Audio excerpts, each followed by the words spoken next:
Hai friends, kembali lagi bersama saya Hafid di channel saya KC Hafid.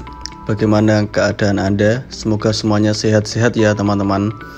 Jadi sebelum lanjut ke videonya, saya minta tolong untuk klik tombol like dan subscribe-nya ya. Bagi yang sudah, saya ucapkan terima kasih. Nah, di video kali ini saya akan menjelaskan atau berbagi ya tentang usaha jual beli kayu, yaitu lebih tepatnya kayu gelondongan. Jadi semua orang tentu mengenal usaha kayu gelondongan ini ya, yang kini banyak dijumpai hampir di semua wilayah, bahkan hingga ke desa-desa.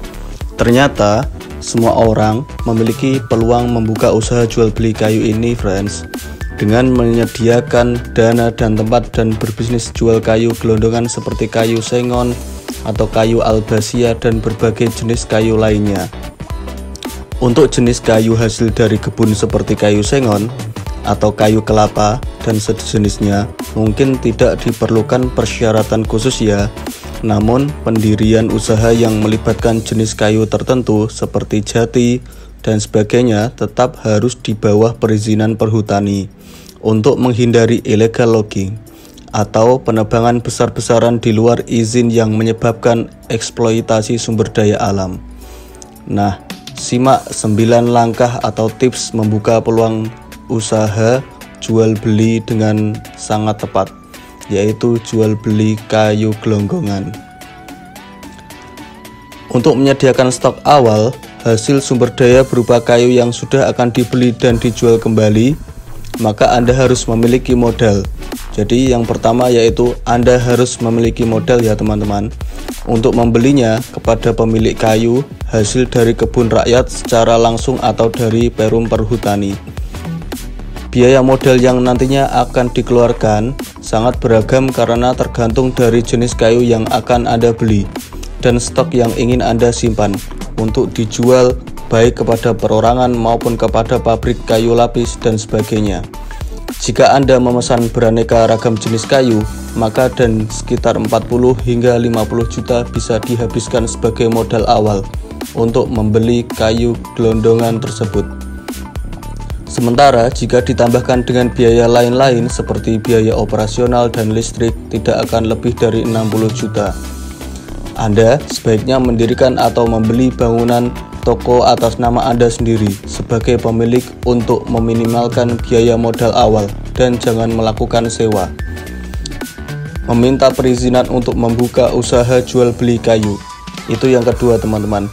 Sebelum Anda mendirikan usaha jual beli kayu atau kayu gelondongan, ada berbagai syarat dan ketentuan yang harus Anda urus dan patuhi, terutama pada jenis kayu yang memerlukan izin khusus dari perhutani. Jika tidak, maka usaha tidak akan diizinkan untuk berjalan karena bertepatan dengan hasil alam yang dijaga sekaligus dilindungi. Para pengusaha yang ingin menjual kayu berkualitas dari perhutani harus memiliki surat UII PHHK, yakni surat izin usaha industri primer hasil hutan kayu. Anda pun harus menaati aturannya karena ada banyak sekali yang tertulis secara legal dan resmi di perundang-undangan negara. Pastikan Anda melakukan pendekatan terlebih dahulu dengan pihak yang terlibat secara langsung dalam pengelolaan hasil hutan perhutani. Dengan demikian, Anda bisa dengan mudah untuk mengurus berkasnya dan mendapatkan perizinan untuk mendirikan toko atau furniture yang berkualitas. Berbeda dari yang lain, tentu Anda harus menyiapkannya ya. Yang ketiga, tentukan lokasi strategis untuk usaha jual beli kayu. Jika perizinan pendirian usaha sudah Anda dapatkan, selanjutnya tentukanlah lokasi toko yang strategis agar bisa dengan mudah ditemukan oleh para wirausaha di bidang pengrajin kayu yang pastinya akan mencari toko Anda tersebut. Dirikan toko yang dekat dengan pusat keramaian. Sangat sesuai jika berada di sekitar jalan raya dengan halaman toko yang luas karena Anda akan membutuhkan kendaraan seperti pickup atau truk untuk mengirimkan berbagai jenis kayu yang dipesan calon pelanggan Anda. Anda tidak bisa mendirikan toko kayu di gang yang sempit, harus jalanan yang lebar serta tidak bisa juga untuk menyewa tempat toko di pusat perbelanjaan seperti mall, karena akan memakan banyak tempat dan sangat susah untuk memuat produknya. Jadi, satu-satunya lokasi paling strategis adalah di dekat jalan yang luas di depan toko, seperti jalan raya. Yang keempat, gunakan brand atau nama usaha jual beli kayu Anda. Pastikan bahwa identitas toko Anda tersebut bisa dikenal dan ditemukan oleh masyarakat luas karena kualitas kayunya yang terkenal hingga ke berbagai wilayah. Tentukan nama toko yang singkat, padat, dan jelas agar mudah diingat oleh banyak orang yang akan mencarinya. Yang kelima, utamakan kualitas kayu yang dihasilkan. Pada tahap pertama pembukaan toko, tentu akan ada beberapa orang yang penasaran dengan kayu-kayu Anda. Mereka biasanya mendatangi toko untuk melihat-lihat kondisi kayu serta memastikan apakah harganya sesuai atau tidak. Oleh karena itu, pastikan bahwa kayu yang Anda pilih harus berkualitas.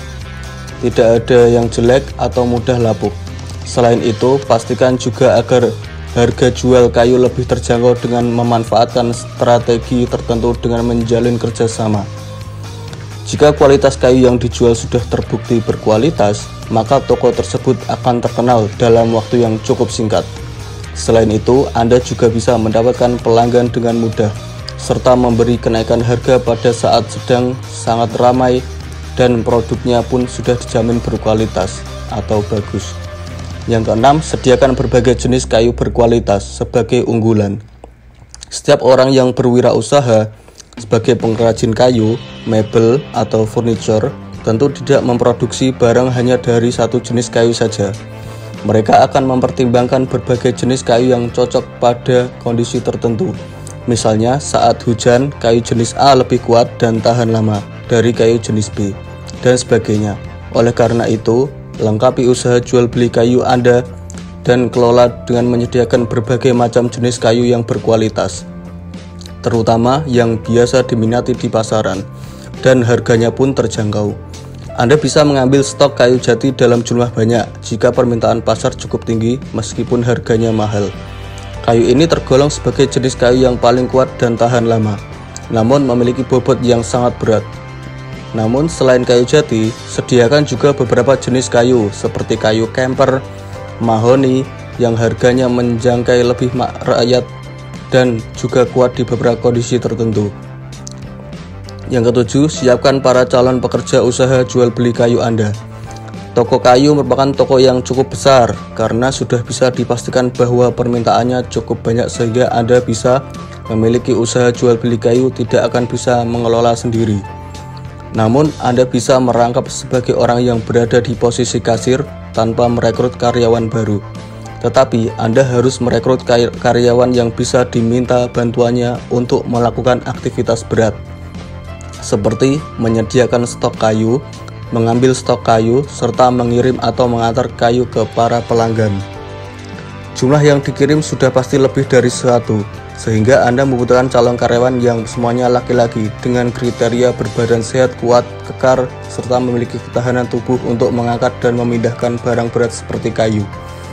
Di sini Anda akan membutuhkan berbagai karyawan yang berjumlah 3, 4, atau juga bisa lebih untuk meminta bantuan kepada seseorang dalam beberapa waktu saja, kemudian memberikannya upah secara langsung. Tetapi hal ini tidak efektif, jadi sebaiknya pekerjaan dalam periode yang lebih lama saja. Apalagi jika Anda tidak sekedar membuka toko kayu, tapi juga hasil dari pengelolaannya seperti furniture dan mebel. Yang kedelapan, berikan potongan harga, diskon, bonus, atau hadiah untuk pembelian pertama. Saat pembelian pertama atau pada waktu tertentu, sebaiknya berikanlah promo yang menarik, seperti pemberian potongan harga, diskon, atau bonus tertentu. Anda harus melakukan hal ini jika membuka toko untuk pertama kali, karena bertujuan untuk menjalin mitra dengan para calon pelanggan dengan erat agar menjadi langganan. Yang kesembilan, pasang sistem keamanan dan strategi pembangunan bisnis usaha jual beli kayu Anda. Menjual produk kayu dengan ukuran potong yang cukup besar karena akan dijadikan sebagai bahan baku pembuatan furniture, maka peminatnya pun cukup banyak. Dan disinilah kejahatan seringkali terjadi, yakni munculnya para kriminal yang sangat berpotensi untuk mencuri kayu Anda yang sedang dijual. Maka pasanglah sistem keamanan dengan ketat agar kayu-kayu tersebut bisa aman dan Anda pun tidak mengalami kerugian. Caranya bisa Anda lakukan dengan memasang CCTV atau memberikan pagar yang terletak di depan toko serta dilapisi dengan listrik pada ujung pagar. Jangan menggunakan jasa satpam jika Anda tidak bisa memberinya kepercayaan, karena bisa saja satpam tersebut melakukan kerjasama untuk mengambil kayu-kayu yang akan Anda jual. Pastikan bahwa Anda melakukan berbagai hal berikut: mempromosikan hasil kayu yang memiliki kualitas tinggi, melayani berbagai media, salah satunya secara online. Anda harus memasarkan secara online dengan memberi fitur yang menarik dan mudah untuk diakses. Tunjukkan tanda atau surat legalitas yang Anda terima untuk menjalankan usaha. Gunakan testimoni yang sudah berpengalaman membeli produk kayu berkualitas di toko Anda. Pastikan agar Anda mencantumkan harga saat memasarkan secara online. Jalinlah kerjasama bisnis dengan marketplace terpopuler seperti Shopee, OLX, Tokopedia, dan sebagainya, agar bisnis Anda dengan pelanggan lebih dipermudah dan keduanya pun sama-sama puas. Jadi, gimana, Anda tertarik berbisnis menjual kayu gelonggongan? Ini sangat menarik, bukan? Jadi, sekian dulu ya teman-teman, sharing dari saya, yaitu bisnis penjualan kayu gelondongan. Semoga kalian bisa mendapatkan ilmunya. Saya ucapkan terima kasih untuk yang sudah like dan subscribe. Bagi yang belum, saya mohon untuk klik tombol like dan subscribe-nya. Saya ucapkan terima kasih. Assalamualaikum warahmatullahi wabarakatuh.